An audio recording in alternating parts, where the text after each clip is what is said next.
to Interdependent Study, our podcast where we engage in the learning and unlearning work for collective liberation. I'm Damien. And I'm Aaron. Thank you so much for joining us today. Each week, we'll bring something new to the table and discuss our thoughts and feelings about it through the lenses of who we are and where we can go for a more just society. We want Interdependent Study to be a space where we're always learning with one another.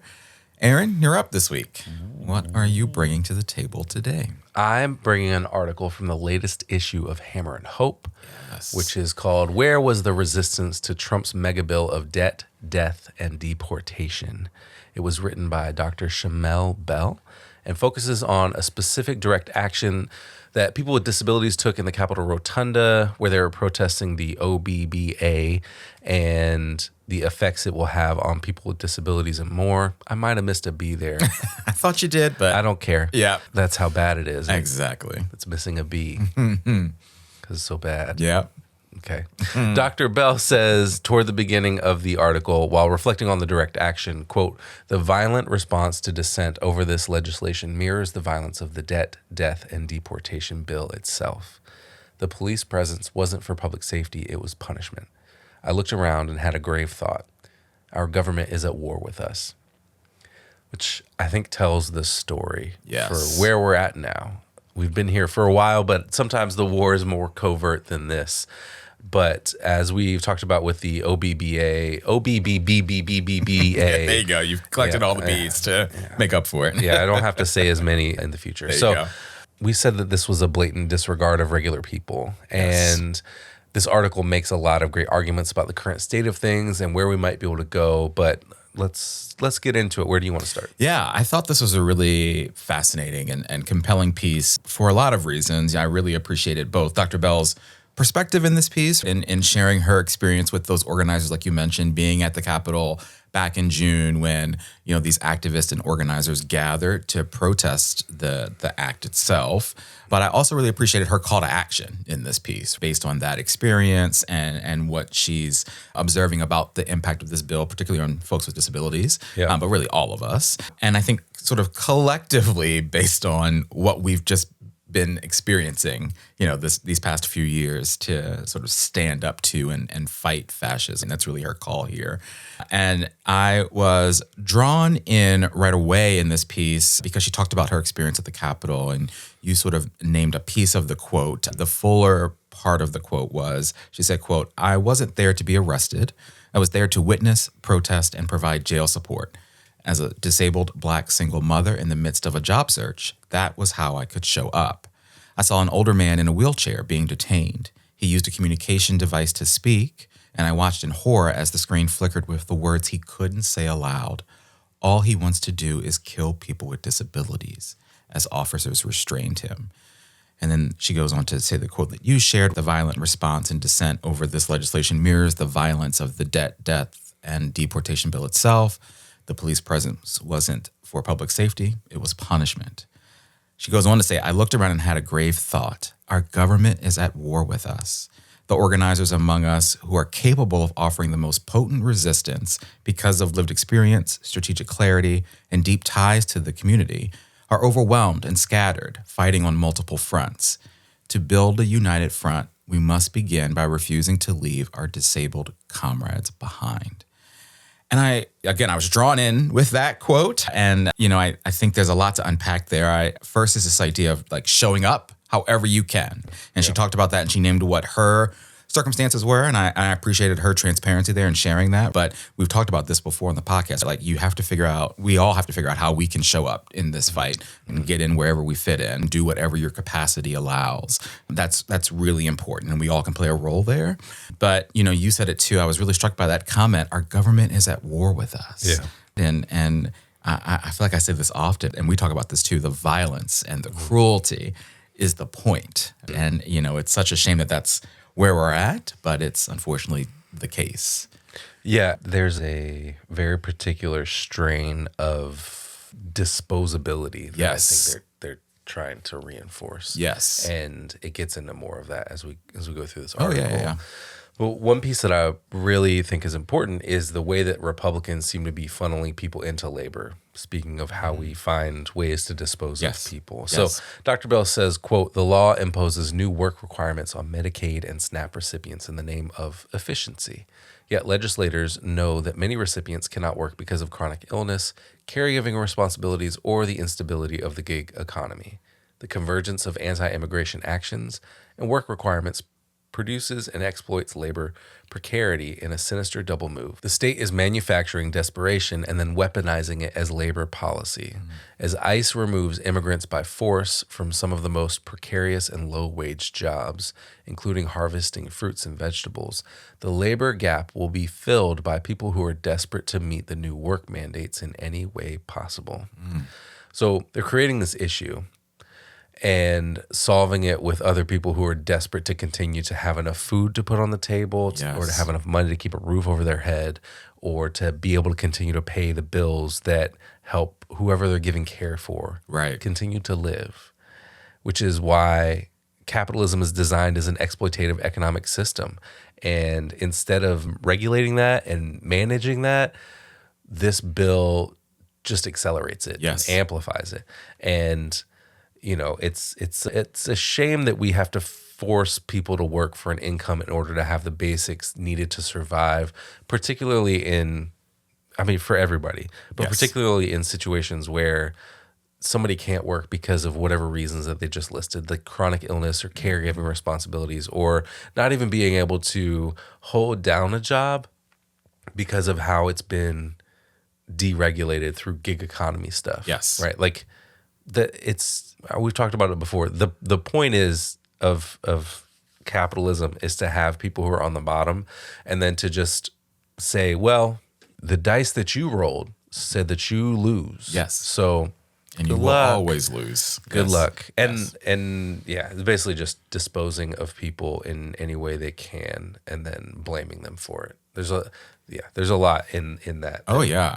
Well, and I also just appreciated the naming of this idea of it being more efficient, but it's really not efficient. Loopholes that people have to jump through, and the added paperwork and additional steps in the process that make it more convoluted and complicated. No one should have to go through that, and let alone folks that she mentioned with chronic illness and the caregiving responsibilities and the gig economy. Right? And I think there's also a way that Republicans have been doing this for decades, that they create undue or unnecessary burdens for and loopholes to jump through for these programs for assistance, and then generally we think they don't work because people have to do all this work to get support, and so they reduce our perception of them as effective programs, thereby thinking that we don't need them anymore because they don't work. Yes. And they don't, but they don't work on purpose. Right. It's a tactic. Like they made it up. Yeah. It's a tactic to destabilize our trust in these kinds of systems. And this is another round of that, I think, in many ways in that bill in particular. Absolutely. That's a great point. Yeah. I said this earlier, but one of the things I appreciated about this piece was what Dr. Bell does to sort of call us to action. She really focused in on what activists and organizers and policy advocates and organizations should do in order to be in sync in this necessary work to stand up to the fascism that we face right now. So she said, quote, disparate timelines, fragmented communications, and a lack of shared infrastructure slowed our ability to act in solidarity.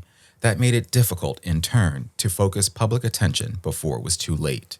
Going forward, our campaigns need to be more coordinated, our messages more consistent, and our strategies more aligned so that we can take effective action at critical junctures. Many people didn't realize the bill threatened their own health care. Medicaid is known by different names in different states. In California, it's Medi-Cal. In Connecticut, it's Husky Health. That made it harder to communicate to the public what the bill would cut. Some of that confusion was structural, but much of it was intentional.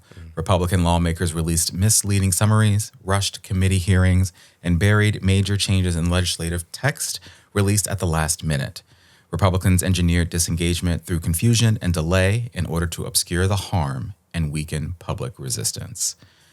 Which is a whopper in itself, right? But she goes on later to say, quote, when the coalition took action at the Rotunda, the outcome was already clear. This wasn't just a legislative failure. It wasn't informational failure, an organizing failure, a moral failure. And I thought about you. I thought about Mr., how does this connect to previous things we've talked about on the podcast? Yeah. So I wanted a gold star here because I thought about this in the context of, in the connection to what we read a few weeks ago, the interrupting criminalization informational power resource. Yep. And it's all around the importance of building that. And so her naming of the fact that there was this fragmented communications and a lack of shared infrastructure among the organizations engaged in this work, and that slowed their ability to work in solidarity with one another is exactly what that report and that resource was trying to address. This was just is a prime example, just, a few months old of that in action.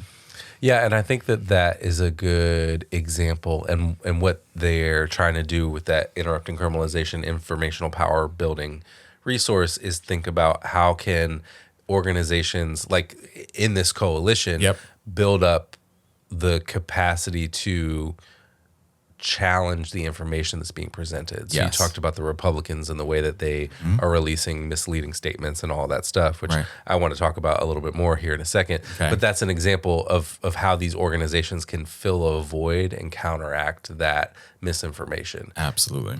I think it's hard, particularly in a moment like this where they're releasing statements that are misleading based on behind closed doors deals, and then we don't have the text until it's too late. Way too late, right? And it's all hard to happening produce fast, too. Yeah. So, I'm not throwing any fault or anything on that, Absolutely. but this is a good example of what they're talking about. Absolutely.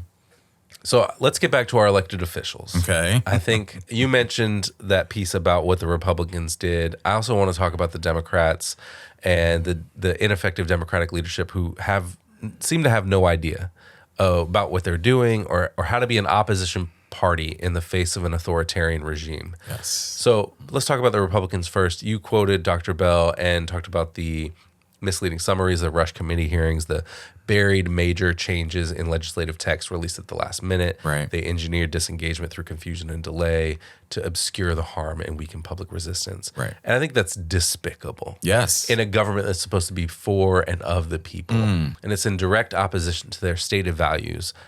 But that's what they've been doing for decades. Yes. Probably since Nixon and definitely since Reagan. Mark it on your bingo card. I said Reagan again. So we know that they're not going to play by the rules. Yeah. We've known it for decades. Absolutely. They stopped playing by the rules, I don't know how long ago. Yeah. It's been a really long time.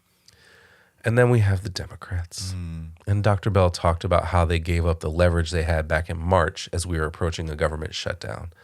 She says, quote, had Schumer taken a more aggressive approach in March when the urgent need to keep funding the government gave him an edge with Republicans, we might have been able to delay or even block reconciliation entirely. Instead, Schumer and 9 other Democratic senators surrendered to Trump and got nothing in return, clearing the path for reconciliation and passage. Once again, Democrats play by rules their opponents have long since abandoned. It has become blatantly clear that many politicians, regardless of party, are on the same team when it comes to protecting corporate interests and the miserable status quo. We've got 2 parties, one who wants to get the president's agenda passed no matter what, and the other one who doesn't want to rock the boat too much, and they play by the rules that, as Dr. Bell so brilliantly said, the other team abandoned decades ago. In a metaphorical trolley problem, the Republicans are the homicidal maniacs who tie people to the train tracks, and the Democrats can't figure out how to pull the lever to divert the trolley. Ooh, way to throw it back to that metaphor. Yeah, no, I appreciate the fact that she named the role that both parties play in this. Yeah. Because that's important, and you're absolutely right. I mean, the system has been rigged by the Republicans for decades. And I think really it's only gotten worse and more evil and more twisted, right? And as you say, the Republicans are doing everything that Trump wants them to do, to full stop. And we refuse. And they've been able to build that up because they've subverted rules over the course of decades, and then there were no repercussions. Right. And so then they're like, well, we got away with it that time. What can we get away with this time? Oh my God. And they just keep doing that. It makes me think of a child. If you let a child do something bad and they get away with it, they're going to continue to do it unless you correct the behavior. And so, exactly, absolutely, no, these are well funded, very, very misbehaving children. Absolutely. All right. Well, one of the other things that stood out to me in this piece is just so great. Dr. Bell really used some powerful language in this piece to get at the seriousness of the situation we're in and the dangerous impact of the OBBBA on all of us, but especially some of our most vulnerable communities. And so she says, quote, "The consequences for disabled people will be especially severe.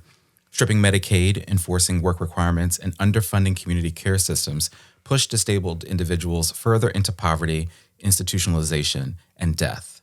This is not incidental. It aligns with a long history of racist, ableist, and eugenicist ideologies that frame disabled lives as burdensome or less valuable.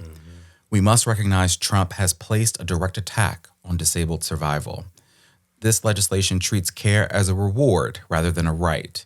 If you're not deemed productive, you're considered disposable.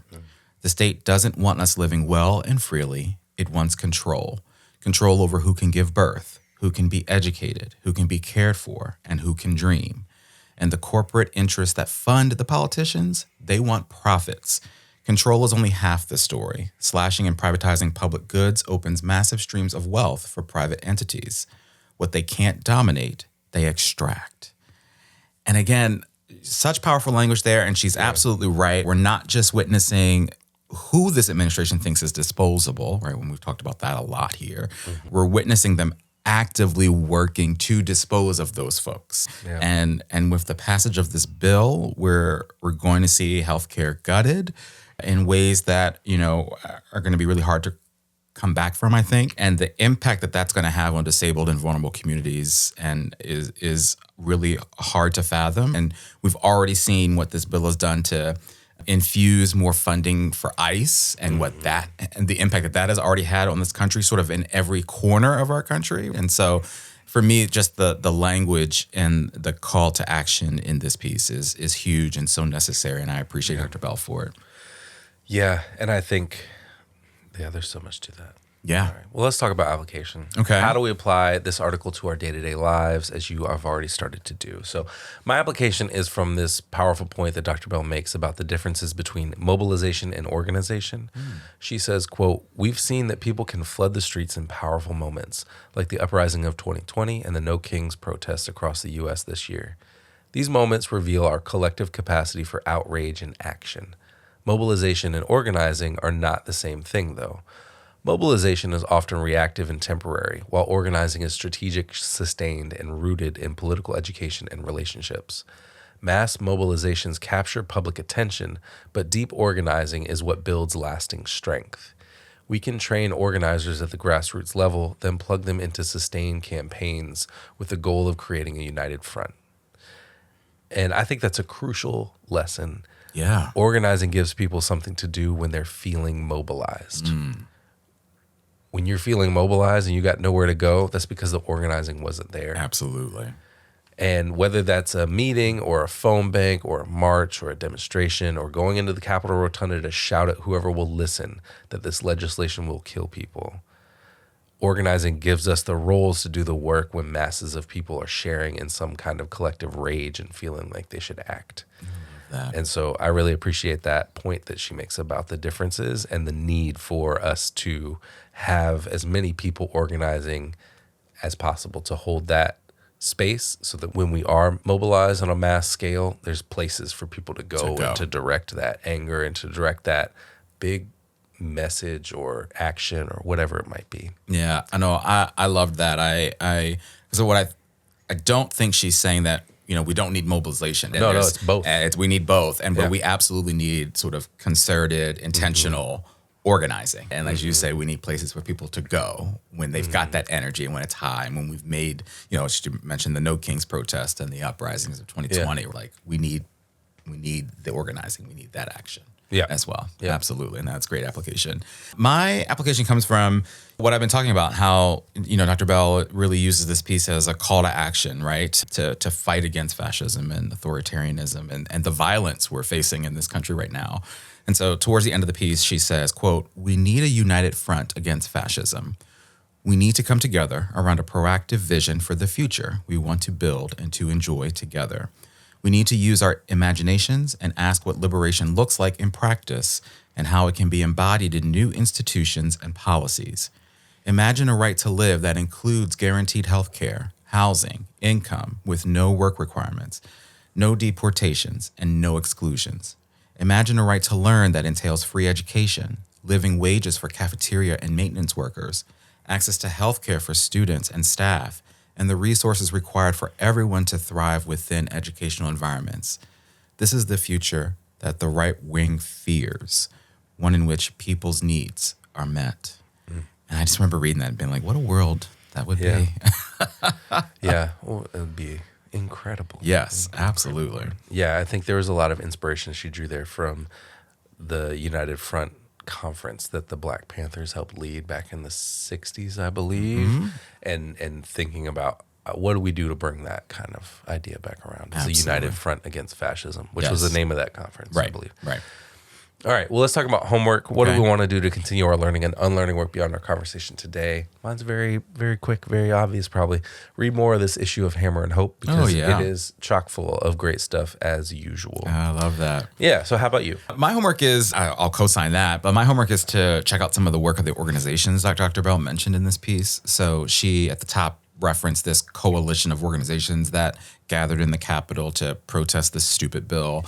And a couple of them that were mentioned, I'm just unfamiliar with. They were Popular Democracy in Action, the Service Employees International Union, and American Disabled for Attendant Programs Today. And so I just kind of want to check those organizations out and see what kind of advocacy and organizing work they're doing just to learn more about them. Cool. Yeah. Sounds good. All right. All right, well, that's it for our conversation today about this great article about the big death and deportation bill. That's a good name for it. Yeah. Damien, you're up next time. What do you bring to the table in our next episode? Yeah, so I'm going to bring the 4th episode of the Eyes on the Prize 3 docuseries that we've been watching this year to the table for us to talk about. It's time to get to the next episode. It's been a minute, I feel like, since we watched the 3rd one. So I felt like it was time for us to get back to this. So the 4th episode is called Spoil the Vine, and it focuses on the years 1982 to 2011, so quite a span there. The description of the episode is, quote, after a series of chemical leaks and toxic exposures threatened the health and survival of predominantly Black communities, local activists in West Virginia and Florida draw attention to the growing environmental justice movement. So, these have been great so far. So I'm excited to check this next episode out and talk about it with you next time. Nice. Great work bringing us back to Eyes on the Prize 3. Right, absolutely. All right, looking forward to that. Well, with that, we want to thank you for joining us today. You know what I'm going to ask you to do here, but in case you forgot, please follow, leave a rating or review, share our podcast with the people in your life. Follow us on social media, including Instagram, TikTok, and Blue Sky. Check us out on YouTube and sign up and join us on Patreon to get notified about any new things we've got going on behind the scenes. Yes, thank you so much for listening. And remember, it's not about us, but it is about all of us. And we'll talk to you next week.